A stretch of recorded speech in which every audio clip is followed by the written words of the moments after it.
Cuphead is one of the best games of the year, and damn does it feel good to finally say that and play this game. After 10 years of development and many delays, Studio MDHR have worked long and hard to perfect their product into a work of art that's enjoyable in every sense of the word. I've been looking forward to playing this game forever. Its announcement at E3 2014 was actually what spawned me creating my first computer and plunging into the world of creating content. That's how excited I was to get my hands on this title. I came in with as much excitement as a cynical old man like myself could muster, and my expectations were surpassed by the sheer brilliance of every component of Cuphead. You might look at Cuphead and see a platformer starring some dudes with cups and mugs for heads, but oh boy, you're in for a treat of the true potential for innovation that still exists in the indie market. Rather than taking a more traditional approach to platforming narrative structures like the damsel in distress saving the world or any number of overdone cliches, Cuphead instead opts for a pretty cathartic plotline where Cuphead and Mugman, the two main protagonists, make a deal with the devil and have to repay their debt by doing his bidding, lest they be used as the devil's personal drinking devices. It strikes a chord everyone can relate to, you know? I mean, we've all had those weekends before where we make a deal with Satan, it doesn't go so well, and now you're stuck making YouTube videos for the rest of the foreseeable future, right? Exactly, and I love how interesting this premise is for a goofy-looking platformer about sentient cups and mugs. It brings a level of realism and tension that's almost too silly to be taken seriously, yet has some serious implications. Essentially, Cuphead is the cause of his own suffering, which, again, everyone can relate to. These aren't heroes, they're just a cup and a mug trying not to die and doing anything they can do to survive. It's hilarious. What makes this even better is the style of how everything from the story to the actual game is presented. There's also this intro male a cappella quartet that details what's happening at the beginning of the game, and aside from drawing a tear to my eye, it further adds to the best part of Cuphead, the presentation. So if you couldn't tell, the art direction of Cuphead is wonderfully drawn and animated. The developer team was going for a 1930s aesthetic after taking inspiration from a 1936 Japanese propaganda film that featured a man with a cup for a head transforming into a tank. Yes, this is real, and I imagine the developers sitting there and just saying, hey, that would make for a fun platforming boss rush game in the year 2020, 17? This style of animation is known as rubber hose animation, which thrived in the early days of American animations. You might be familiar with it if you've seen Steamboat Willie, the early Popeye cartoons, or even other propaganda films like Swing, You Sinners, or that one that helped people to ease their troubles during the Great Depression. This style of animation is defined by the rubbery movement of characters on the screen, with free-flowing movements like necks flailing or arms flailing. It gave the animation this real sense of fiction, since obviously no real creatures moved like they did in the 1930s. Think of this like whenever Jake the dog moves in Adventure Time, it's similar to this style of animation. However, this style soon faded away with Disney's popularization of full animation, where characters would, instead, move like characters in live-action shows without the flowing limbs and whatnot. But the artist team behind Cuphead sought to revitalize the style. And while I don't think the decline of rubber hose animation was bad per se, it's cool to see something that directly tries to capture the feel and look of the past. My grandma was born in the 1930s, so she grew up with this style of animation. And when I showed her the game, she was fascinated by how much Cuphead reminded her of the cartoons she used to sometimes see as a kid. It's so wholesome. I recommend going to your nearest senior center and making the elderly look at this game. It might bring back some wonderful memories of the past, like the Great Depression or, World War II. In terms of Cuphead specifically, I think the work that went into encapsulating rubber hose animation for the modern day should be put on a grandiose pedestal. The game's lead artist, Chad Moldenhauer, I apologize if I mispronounced that, spent countless hours animating every single frame of Cuphead and painting the background in some sort of way as it would have been done in the 1930s. Their main goal was to craft Cuphead, quote-unquote, as if they were developing in that era, and with the hand-drawn animations that all look stellar and smooth,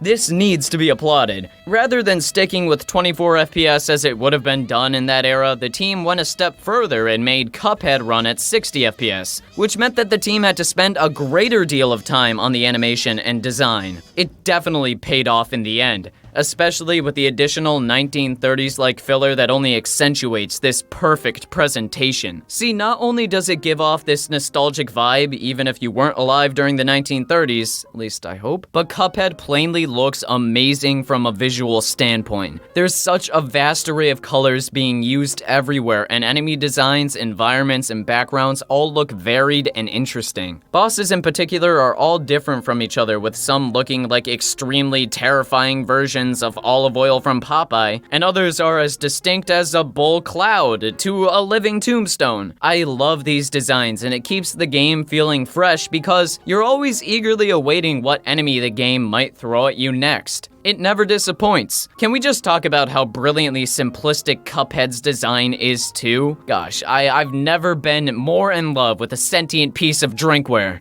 I'm sorry, Mrs. Potts, you fine-ass cutie. His design, along with Mugman, is a walking cup with a cartoonish nose and a different colored straw at the top. It's great and so creative. That rings true for the whole presentation, but I think where it probably is at its best is through the soundtrack. The music of Cuphead, composed by Christopher Madigan and performed by a live set of talented musicians, makes me so happy and amped at the same time. I'm a sucker for jazz. I've actually been a trumpet player for a large portion of my life. Thing is, I like jazz a lot, and most of Cuphead's soundtrack uses traditional instruments from a jazz ensemble. It really does capture the feel of late 1930s music that I always loved to listen to. Tracks like Floral Fury, as a musician, just amaze me with how unique of a sound is being produced. The piece just conveys this high-octane momentum that is perfect for fighting bosses as a dude with a cup for a head. I love the trumpet featurettes here, as well as the slick saxophone licks that only add to its fast pace. How the brass and woodwinds flow in and out of the lead melody is seamlessly spectacular. Plus, that percussion beat in the background trombone part that plays to drive the tempo is just perfect. Everything about this track and how much there is going on in it, I can't help but smile. The trumpet solo that happens later in the track is especially cool and well done. These are some really talented musicians, and the composer here definitely knew what they were doing. Other tracks, like Winner Takes All, are more laid back, yet still with a quick tempo. It features less bombastic sounds, but it still sounds great. It has all these driving rhythms and different instruments trading off with each other, creating a beautiful piece of music. The use of mutes to enhance the brass sound is something I also really adore. Something I love about Cuphead is this variety of sounds where the composer had the same instruments take on different roles and sounds throughout the entire score. Some songs, like Closing Credits, have a super laid-back feel with a nice voice feature. I love that Cuphead isn't afraid to try different styles of composition, like this swingy nature of Closing Credits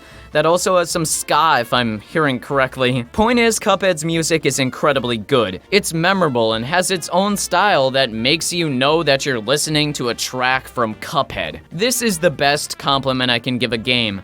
A soundtrack that makes you remember songs and get them stuck in your head is evidence of genius compositional work. Mr. Madigan and the performers who brought this music to life deserve a lot of praise for the OST. However, of course, no game is complete without the gameplay, which I have to say is so fucking great. What you should know is that Cuphead is basically a combination of a boss rush with minimal platforming sometimes to supplement it. You control Cuphead like any 2D side-scrolling platforming title. You can dash in the air with Y, you can jump with A at certain heights depending on how long you hold the button for, and you hold the X button to rapid fire and shoot, as well as using the back triggers to lock onto targets. Where things get more complex is when Cuphead requires you to jump at certain times to build your super meter or resurrect dead pals. But not only is there just a straight line of fire, you can switch between two weapons during your playthrough of a boss stage. It's a run and gun type of game to the fullest extent, where fast-paced, twitchy gameplay is heavily emphasized emphasized. Despite its cute appearance of bright, vibrant colors and jovial music tracks, everything in Cuphead wants you dead, and at the same time, you want everything dead. It's a win-win situation. But the best part is, the controls are so tight and easy to learn by a simple tutorial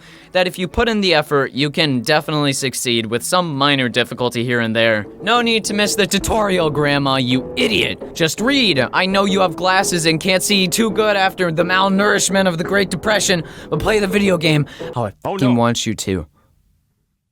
So yeah, what you do in Cuphead is go from platforming stage that involves you running and gunning your way to the end. Along the way, infinitely respawning enemies will come from every direction so that you have to be on your toes and keep the forward momentum going. The game encourages you not to stop. There's a real sense of urgency because of how fragile this certain cup can be. Dying sends you far back in the level, so you probably don't want to die too much. Pretty much a good life lesson in general. But here's the distinction. Cuphead is never unfair. It expects the player to master the mechanics, and I can understand why some might get turned off by such a high skill entry point. However frustrating it might be to die, the game is designed so well that you can see where enemies are, you can learn their attack patterns, and you have time to react and adapt to their movesets. I swear, if I see one more Dark Souls comparison to Cuphead, I will lose my mind. Cuphead is challenging because the game requires you to master the controls and not make mistakes as you platform and fight enemies. The name of the game is continuously firing and changing weapons when a boss does something different. You dodge and then wait for an opening. It's pretty standard design for combat, but it's Cuphead's demand for quick reaction time that makes the game so engaging for me. I love it when a boss totally destroys me, but then I get to learn how it moves, I learn how it attacks, and I turn the fight around so I abuse my knowledge by murdering them. The level of satisfaction you feel when you overcome an obstacle and you feel your heart pounding is intense and so gratifying. Platforming in the overworld exists to give the player some breathing room after a high-octane boss fight, because the boss fights get me so fixated on the game. The level of concentration Cuphead forced me to have was refreshing because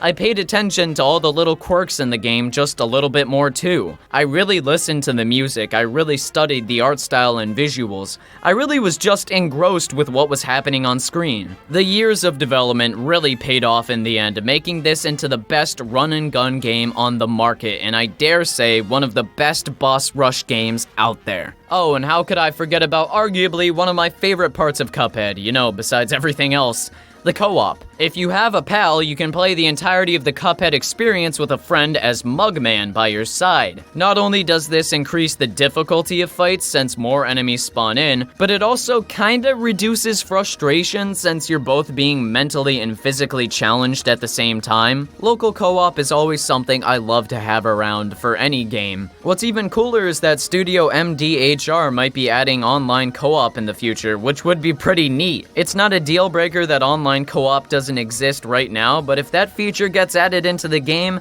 I know I'd dive straight back into it. I've already played the game twice, once through single player and then another with another player. Overall, you should play Cuphead, like right now if you have a PC or Xbox One. Paying $20 for this game is a crime. I would be fine recommending it to you at $30 or $40, honestly. Don't wait for a price drop or sale, wait instead for a price increase or... I don't know the opposite of a sale. Seriously, the value of Cuphead is so worth it, and if you love a 1930s aesthetic with some musical jams that also has the most engaging, entertaining run-and-gun gameplay out there, then get it. Play it and love it. It's a short game, sure, but repeat playthroughs are always a blast, and not to mention the fun that you can have with co-op. I don't see why Cuphead wouldn't be appealing, especially at such a low price and how much enjoyment you can get from it. This is one of my favorite games of the year, and for good reason. It's genius in everything it sets out to do. I cannot gush about this game enough. But if you disagree or agree with me, let me know in the comment section below. I'm always willing to have a chat, if you're willing to give me the time and not the anger. Anyways, thank you so much for watching and take care. Have a wonderful day, and goodbye.